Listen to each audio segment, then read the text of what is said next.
John Shea is with us, and John, of course, is all over the A's situation and the Bay Area with San Francisco. He's at Alameda today. The A's got through another little vote yesterday. Wasn't that dramatic, but I guess it was a little bit of a win. Let's get the update. John, where do we stand? It seems like there's a little momentum now with them getting some affirmative votes. What's the latest on the Howard Terminal scenario? Where do you stand there? Let me hear. Yeah, great question. This has been going on for years, decades, really, right? I mean, it's been pretty nutty, but every few weeks the A's jump over a little hurdle on their way to getting a ballpark at Howard Terminal down there at the waterfront at Jack London Square in Oakland. And yesterday, the city council met for more than 10 hours, and a lot of citizens had to wait more than 7 hours to vent and get on and to be heard. And at the end of the day, the city council voted no, 5-2, that a ballpark measure would not be on the November ballot. And I mean, obviously, so much of this has already been approved, and this was an advisory measure for just to weigh the fans and the citizens, and it's all about infrastructure money. And John Fisher and Dave Cavill have agreed, or at least promised, to make this an entirely privately financed project. But the city and the county and the region and the feds and the states, they're going to get a lot of money, $200 or $300 or $400 million for infrastructure. And that's the big discussion right now. The city council just doesn't want all these overruns and for the city to pick up all this extra money. They've been there and done that with the Raiders, and they're still paying. Even though the Raiders are in Las Vegas, they're still paying for the big Raider mess over Al Davis and years ago.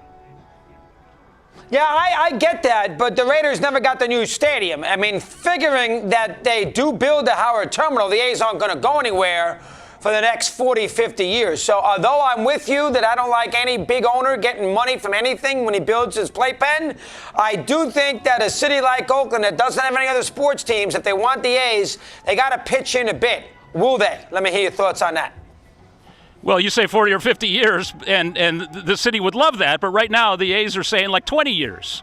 And, who would sign up for only 20 years for a $13 billion project, $1 billion of which would go to a ballpark, and the rest is a ballpark village and, hotels and restaurants and condominiums and homes, whatever. But yeah, there's a lot of hurdles, and John Fisher, who hasn't spoken at all about this publicly, he has his front man Dave Cavill saying everything. There's a lot of mistrust on both sides, and the city council just doesn't want to go through this Raiders mess again. Yeah, the Raiders didn't get a new stadium, but they got this monstrosity out here called Mount Davis. And ever since, this has no longer been a baseball stadium. It used to be a great baseball stadium. You're much better than your old favorite Candlestick Park, but no longer, and it's just not viable. Now the question is, what if it fails at the waterfront? Do they move to Las Vegas? Do they re-enter discussions for territorial rights and think about San Jose? Do they think about rebuilding here at the Coliseum? Everybody says no, but there are a lot of people, including politicians, including fans, including former owners like Steve Shaw and even Joe Lacob, who runs the Warriors, saying, hey, this wouldn't be a bad place to build. But you can tell that nothing is really close here. Nothing. Well, listen, either they're going to Vegas if it's not the Howard Terminal. Vegas, builds these stadiums for these teams.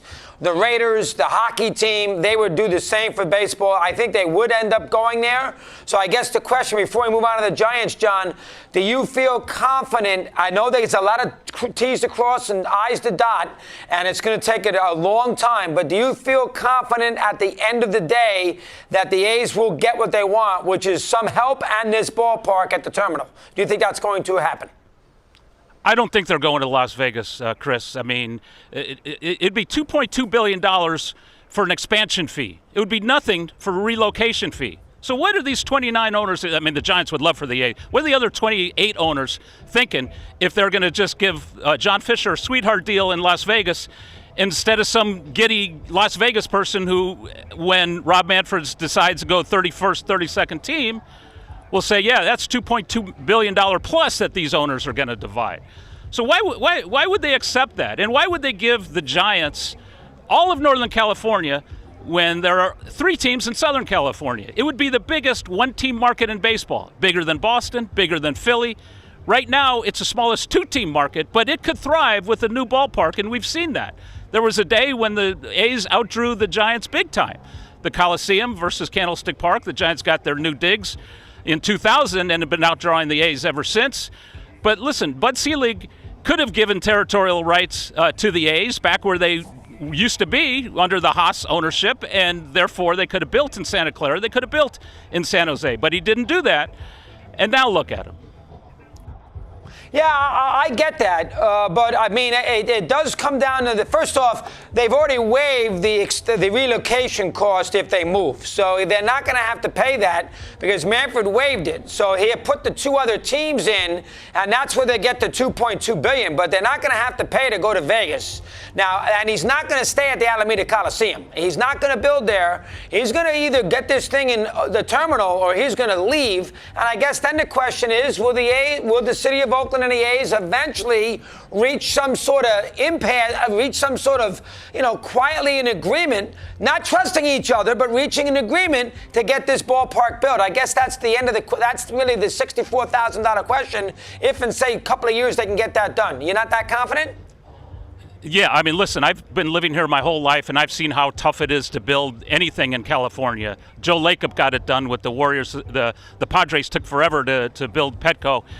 And the Giants did it privately, which kind of ticked off a whole bunch of owners and commissioners.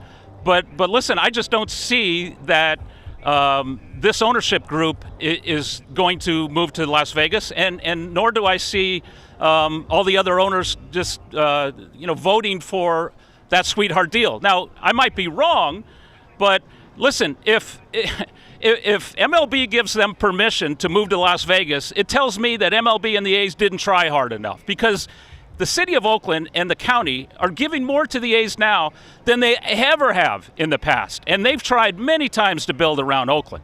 So it would be the fault of only John Fisher and Dave Kaval in the A's and Rob Manfred in Major League Baseball if the A's ever relocate.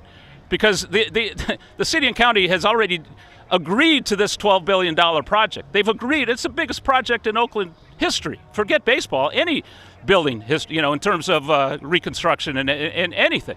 So it's a sweetheart deal in some ways, but the city council and the citizens are afraid that this could be a Raider deal, and they're going to end up having to pay for it. Now, the team and the council says that that's not going to happen, but we don't know. There's some councilmen, there's some people who believe that it could. They need more of an ironclad proposal, and they need more transparency right now from the A's.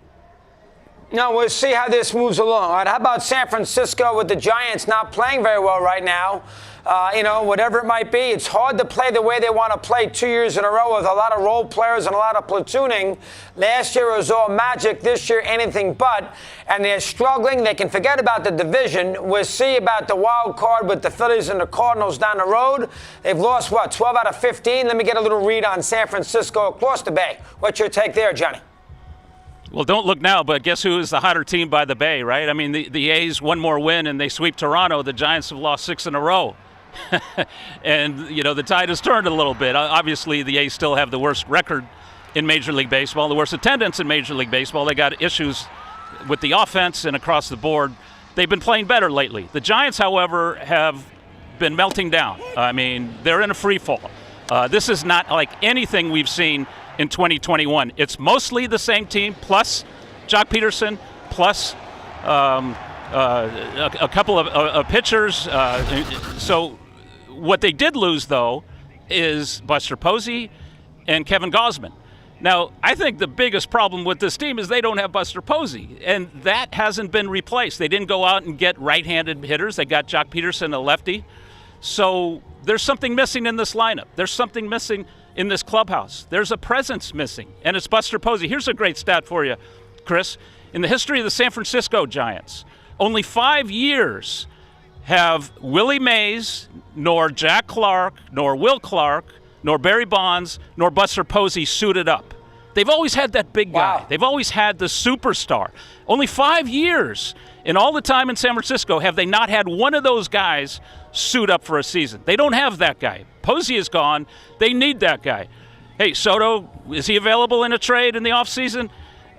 Judge, is he available to, the California kid? Would he come home? I mean, they need somebody like that. They need a big presence in the lineup. They need a big presence in the clubhouse. And right now they don't have it, and it shows.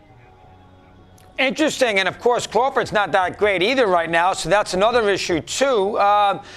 Do you see, what will the Giants do in 3 weeks if in fact they continue to sort of meander along at 500? Will they go all in to try to get that 3-game series as the 7th seed if they wanted to concede the division? Or would they actually think about maybe unloading some of their veterans, get some young prospects back, and turn their attention to 2023? What do you think they might do there, John? If there's one team in baseball that needs to get younger, that needs to get more athletic, it is the Giants. And, yeah, we're approaching that August 2nd deadline. And if this free fall continues, there's really no reason to build up, to give up prospects, to get another Chris Bryant as they did last year. They won 107 last year, though. They beat out the Dodgers, who won 106. I mean, everything they tried worked, and that includes across the board. They had more home runs than they ever did in the history, more than Mays' teams or Bonds' teams. And Kepler was the manager of the year. And all these guys were having career years, even the folks in their mid-30s. But now you look at everyone across the board, and I'm not including the new guys like Rodon and Jock Peterson, but I'm including the returning guys. You look at the OPS, they're all down from last year. They're all having down years from last year. But then again, they're a year older. We're talking about Longoria and Crawford and Belt. And even the younger guys are in their 30s. This is not a young team. I mean, they're still waiting for Joey Bart, who's on the taxi squad. He may join them any minute. But Elliot Ramos is still down in the minors. And they need that new wave of energy and talent that they're not getting, but also they're a little older. And, yeah, a lot of them had great years last year, but they were coming off down years. So was that an aberration? Was that a fluke? Well, you can't say 107 wins is a fluke. It was a dynamic season. Everyone contributed offensive, defensively, pitching across the board. But this year it's not happening, and they're looking for answers. I mean, they're probably good enough to make the playoffs as is, but they really got to turn this around. Gabe Kapler was talking recently about refocusing energy in terms of maybe not complaining to the umpire for an inning. Hey, help someone, help a young guy, and boost them up. And that's what they're kind of lacking, and that's what the manager kind of called them out on. So we'll see what happens. But absolutely, they could sell if this continues up until late July. And that's where Posey comes in. Good job, John. Well done. Thanks again to the Alameda for us here today. Keep in touch. Appreciate you coming on. Give us some thoughts. Thank you, Chris.